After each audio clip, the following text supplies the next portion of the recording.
दोस्तों क्या आपके साथ भी कभी ऐसा हुआ है कि आपने बहुत ज़्यादा पढ़ाई की है, प्रीवियस ईयर क्वेश्चन पेपर भी सॉल्व किए हैं, एग्जाम में अच्छे नंबर लाने के लिए आपने पढ़ाई में कोई कसर नहीं छोड़ी, लेकिन फिर भी आपके कम मार्क्स आए। ठीक यही प्रॉब्लम मैंने भी फेस की थी जब मैं 9th क्लास में पढ़ता था। मैं पढ़ता तो बहुत था लेकिन एग्जाम में अच्छा परफॉर्म नहीं कर पाता था।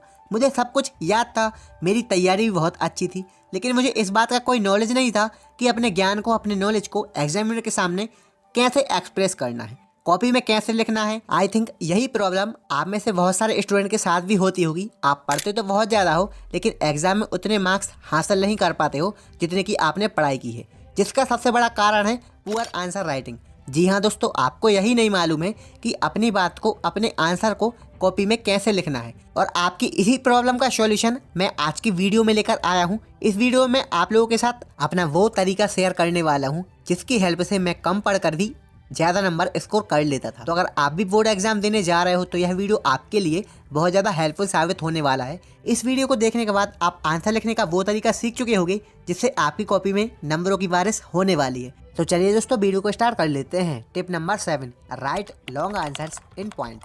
दोस्तों अक्सर स्टूडेंट ये गलती करते हैं। सपोज कीजिए कि आपके एग्जाम में कोई 5 नंबर का क्वेश्चन आया और आप उसे पॉइंट में लिखने के बजाय पैराग्राफ में लिख रहे हैं। वहीं कोई दूसरा स्टूडेंट उसी आंसर को पैराग्राफ में ना लिखकर पॉइंट में लिख रहा है। तो किस आंसर को एग्जामिनर के लिए जांचना आसान होगा, वो किस कॉपी को इजीली चेक कर पाएगा? आई थिंक सेकंड वाले बच्चे के आंसर को, राइट, जिसने आंसर को पॉइंट में लिखा है। आप पेपर अटेम्प्ट करते समय एक लाइन हमेशा याद रखो, जितनी ज़्यादा एग्जामिनर को कठिनाई होगी, मुश्किल होगी आपकी कॉपी चेक करने में, उतने ज़्यादा आपके मार्क्स कटने के चांसेस होते हैं। इसलिए आपको पेपर में जो ज़्यादा मार्क्स से क्वेश्चन दिए हुए होते हैं उनको पॉइंट्स में लिखने की कोशिश करनी है।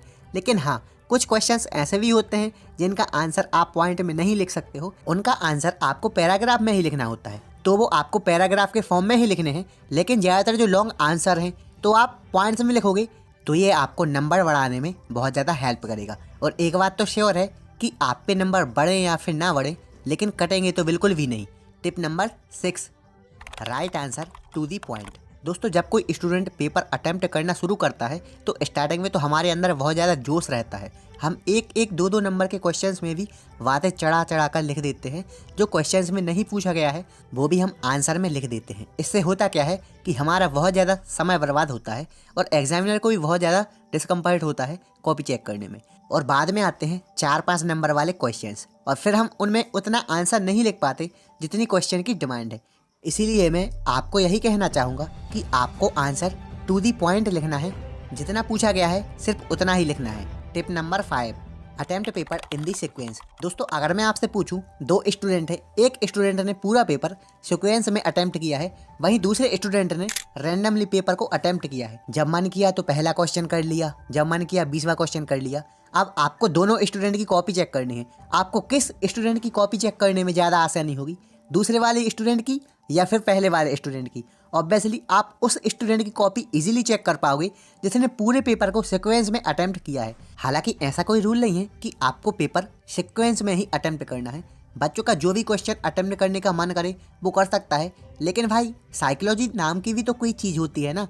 सपोज करो टीचर का मूड खराब है और आप बार बार कॉपी में सीक्वेंस तोड़ रहे हो, कभी पहला क्वेश्चन कर रहे हो, कभी 10वां क्वेश्चन अटेम्प्ट कर रहे हो, तो ऐसे में टीचर को बार बार पेज पलटने पड़ेंगे, एग्जामिनर को डिस्कम्फर्ट होगा। इसलिए ट्राई करना कि आप सीक्वेंस ना तोड़ो। लेकिन फिर भी क्वेश्चन मेंटेन नहीं हो रहा है तो आप 3-4 क्वेश्चन में ऐसा कर सकते हो कि आपको बार बार सीक्वेंस नहीं तोड़ना है। आपको जो आंसर नहीं आता है आप उसके लिए जगह छोड़ सकते हो। Number 4, underline important word. दोस्तों ये टिप आपको एग्जाम में अच्छे नंबर दिलाने में बहुत ज़्यादा हेल्प करेगी। देखो एग्जामिनर को जो बोर्ड की तरफ से आंसर शीट दी जाती है उसमें कुछ इंपॉर्टेंट कीवर्ड्स होते हैं जो एग्जामिनर आपको आंसर में ढूंढता है और फिर उसके अकॉर्डिंग नंबर देता है। इसीलिए आपको जो भी लगे कि ये इंपॉर्टेंट वर्ड है तो उसे अंडरलाइन कर दीजिएगा, जिससे एग्जामिनर की नज़र सीधे उन इंपॉर्टेंट पॉइंट पर पड़ेगी, जिससे कि उसको कॉपी चेक करने में बहुत ज़्यादा आसानी होगी। यह टिप आपको नंबर बढ़ाने में बहुत ज़्यादा हेल्प करेगी। Tip number 3, mention question number correctly.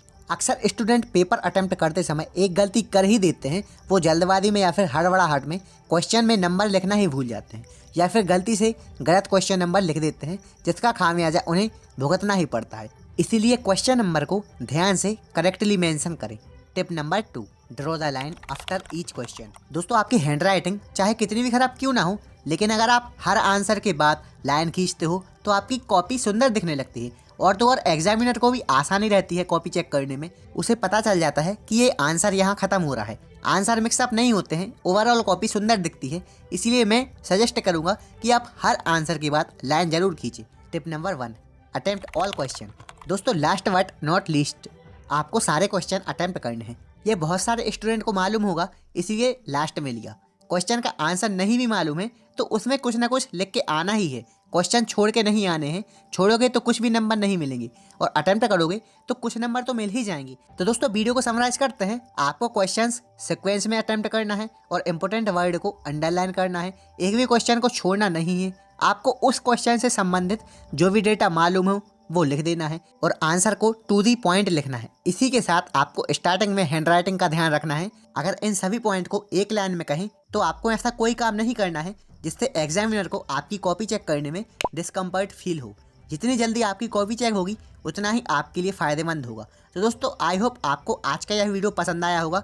अगर आप मेरी बताई गई इन सारी टिप्स को अपने एग्जाम में फॉलो करोगे तो आई एम श्योर कि आपको बहुत ज़्यादा फ़ायदा होगा। तो दोस्तों अगर आपके लिए यह वीडियो हेल्पफुल लगा हो तो अपने दोस्तों के साथ शेयर जरूर कर देना। तो मिलते हैं ऐसे ही इंटरेस्टिंग वीडियो के साथ।